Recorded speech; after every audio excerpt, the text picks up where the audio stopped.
So, Apple just wrapped up its WWDC 2020 conference just a couple of days ago, and they announced a ton of different things. And in this video, I want to discuss some of it, and I really want to discuss in particular Apple's announcement of them switching to Apple-based silicon for Mac OS going forward.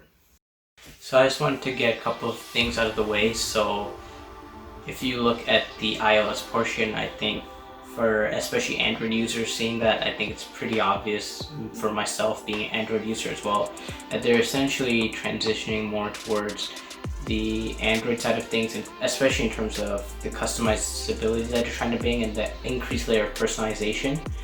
And I think it just really makes sense for them, and it just shows how mature both of these operating systems have become, and I think they'll become more and more similar even as time goes on, with I think one OS coming with like a really cool idea, like widgets is actually a really cool idea and really useful at times. And I think another operating system like iOS may just take that feature, and if iOS comes out with a really cool feature, that Android is likely gonna implement some form of that technology within their own operating system after just a couple of years. Now moving on to the iPadOS side of things, and I think this is especially important, I guess, for me because I am an iPad user, and that's really the only Apple product that I really own, and is really in my entire family. So I think the features really were just imported from iOS because I think they pretty much share the same essential fundamentals in terms of having that app screen and things like that, and pretty much the same architecture. I think it just makes sense to import the features such as widgets and that added level of personalization onto the iPad, because I think iPad is really trying to go for more of increased personalization and more of that to appeal to more professional user base, or people that use it for things more than just media consumption and communication purposes. And I think that's really a cool move for Apple and just for the industry overall to increase customization, things like tablets, and try and position them as laptop replacements. And I think personally I have a lot of thoughts regarding laptop replacements in the form of these sort of tablet hybrids, especially with the Surface. I've used the Surface, and with the iPad, me owning an iPad. So I think if you are interested in that, leave a comment below and I'll definitely talk about it more, and with my experience with the iPad and the Surface and how well they hold against let's say a traditional PC that I've used or my laptop. So moving on to the Mac OS side of things, and I think this is where it starts getting a bit more interesting, especially with Big Sur being quite a big update, I'd say.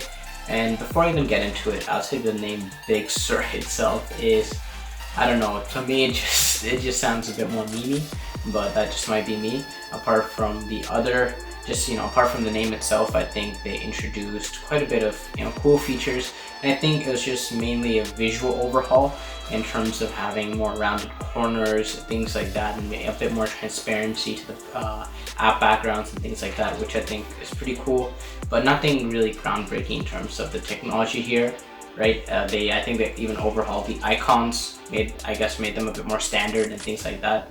But apart from that, I don't think that's where the software side of things, I don't think, is a real big change. I think the real big change was Apple's announcement of migrating from Intel-based CPUs to their own Apple Silicon. And I think this announcement is, personally, in my opinion, the biggest announcement so far, especially if you look at the long-term repercussions of this, sort of the long-term impact on the PC industry, and just in particular, I also want to talk about the PC enthusiast industry.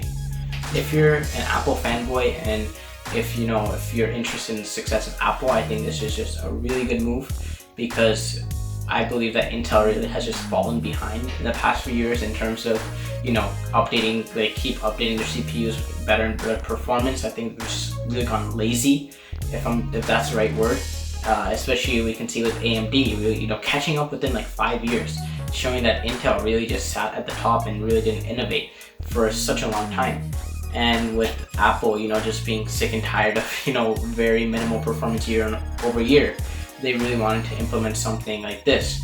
And I think this is really might be a turning point for MacBooks, because if you think about the industry right now, really the only reason you want to buy a MacBook is because of the app found natively on Apple machines, like let's say Final Cut Pro, or if you're developing, if you're a developer on the Apple platform, then you might need things like Xcode.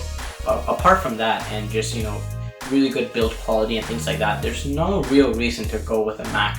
If you're really like a professional and you need high-end performance, you're most likely sticking with the Windows because it has increased customizability, and you can choose the parts yourself with more ease, and there's more things like that, and as well as the capper performance is quite high, right? But Apple, what they've done is essentially they've taken themselves out of that entire performance game, because now you basically can't just directly compare a MacBook Pro with, let's say, like an i5 to, like, let's say a Surface laptop, or let's say a Dell XPS with the i5.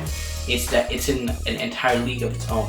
And I think that's really an overarching theme of Apple as a company. They really try and put their products in a league of their own. You can't really compare the performance of, let's say, an iPhone to, like, let's say, a flagship Android, because they use fundamentally different processors, and their integration on Apple is just way better. And they say it themselves, like they really like to meet the hardware and the software side of things and combine them together to provide like a really cohesive experience. And I think that really shows you in macOS as well. This is the next area they're ready to just transition, is take full control into their hands and optimize this for Apple. So with that being said, why do I think this is detrimental to the PC enthusiast industry? Well, this is because if you look at other companies as well, Microsoft has sort of been doing this in terms of partnering companies and developing their own chips. They developed their own chip in partnership with Qualcomm for the Microsoft Surface Pro X, I believe, and that was just a really cool device, but it wasn't really commercial. And if you really start thinking, if Apple's MacBooks suddenly start becoming really more popular because of the increased performance, etc., then you really have to think, for big companies, like especially outside Microsoft, controlling the software that they do, I think they're really going to be considering, developing sort of their own silicon, or even partnering exclusively with, let's say, AMD maybe, to develop all their silicon, because it's just so much better, right? Than using sort of Intel's slow progression and just really minor updates and minor performance tweaks. And I just think that would be very interesting to see from a PC enthusiast perspective. So I think we saw this move even with phones, with when Apple came out with theirs, sort of many different manufacturers sort of took and started building their own chips. We see this with Samsung with their Exynos, and we see this with other companies, sort of building their own custom chips to sort of make it more affordable and things like that, and better integration and performance for the same price point. And for phones, I think it's relatively fine and it's quite good for the end consumer. But here, I think it really hurts a PC enthusiast, because they're really going out and purchasing these individual sort of parts, right? And when you see these companies essentially building these like verticals, right? They're essentially building like a vertical from top down. They control the hardware and they control the software. So essentially they have their own ecosystem. So Apple now doesn't really care what the hell Intel does. It doesn't care if Intel improves their performance or whatever. And if we see more and more companies do that on the PC side of things, especially the bigger ones, like let's say maybe even like Dell or Microsoft, if we see them really build these verticals, and essentially there will be very small market for these sort of custom parts, sort of custom graphics cards and things like that. And I think that market will definitely exist, don't get me wrong. Market gaming is definitely a growing market, and PC enthusiasts, I would say, is quite a large community. But I think it would make it a lot more expensive, just because companies wouldn't be producing those parts at such a large scale, essentially.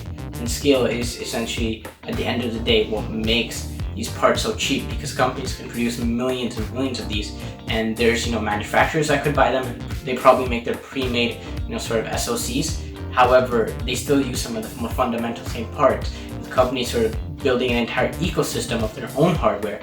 The amount of companies that essentially build, let's say just a motherboard, or let's say just a CPU, or let's say just like a graphics card, like companies like Intel and so forth. Those companies will be finding themselves in a hard spot. And especially as a market essentially becomes more verticalized as well, essentially you'd just be trapped into Apple's ecosystem because their hardware is so good, or you'd be trapped into Microsoft ecosystem because they control everything within that ecosystem. The people outside of those ecosystems, which is really what PC enthusiasts are, right? We basically sort of take things from multiple different companies, sort of and customize it on our own. I think those are the people that really will be suffering, and in terms of pricing. So I think that's a pretty interesting take that I haven't really seen anyone talk about.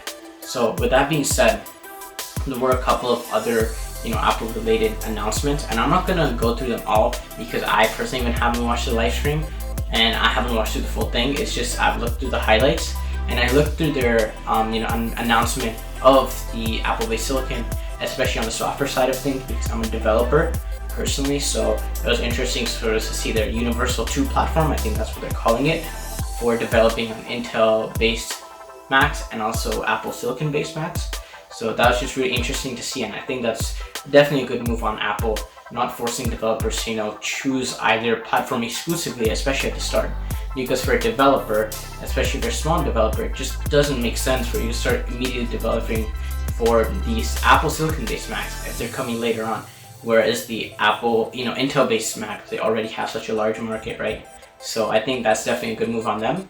But the other minor announcements from the Apple WWDC keynotes that I'll briefly be mentioning, I believe apart from the Macs, there's really only 2 areas that they really came out with, which was the TV OS, or like the Apple TV side of things, and the Watch OS. In terms of the Watch OS, so I myself am sort of like a smartwatch user, so it's not really a smartwatch, it's like a fitness tracker.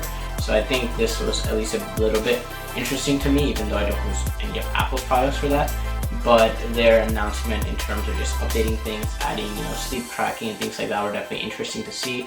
And I'm definitely interested to see how this sort of smart watch industry progresses as a whole, because I really do think in given time, I think smart watches will become the new phones, essentially. How we essentially carry on phones, and that thing that we pick up and hold. I think smartwatches will make that process much more easier, or some form of wearable similar to smartwatches would essentially become the phones of today, right, in the future.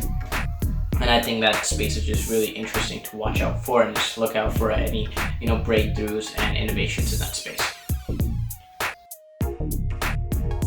And Apple also introduced their new software in terms of TV OS, and it just brought a couple of tweaks. So if you're really interested in that and any of the other announcements, I'll link a article down below which sort of covers all of them, and sort of like a culminating article which essentially links to other articles if you want to read at a very particular topic or very particular update within these sort of big announcements. So definitely link that below, and let me know your thoughts down in the comment section, because I'm definitely not an Apple fanboy, and this is just my perspective, looking at this conference sort of from the outside of the Apple ecosystem. Even though you can say I have a foot in the door with the iPad, even though that was technically gifted to me, and I really only use it for taking notes and not else. Like, I really haven't used it in 2 months because there's no school and I haven't really been needing to take notes on my iPad, so I really haven't used it in like a month. So apart from that, I'd love to hear your guys' thoughts on the keynote and like the conference overall, and any of the updates, and sort of your thoughts on the future, because I think that's what I'm really interested in terms of where is Apple going to go from here, and how is the industry going to go from here, and how are Apple's decisions going to impact the overall industry in terms of PC, mobile, whatever it be. So with that being said, that was Jeffrey from Altech, and consider liking and subscribing, and feel free to leave even feedback from me in the comment section below.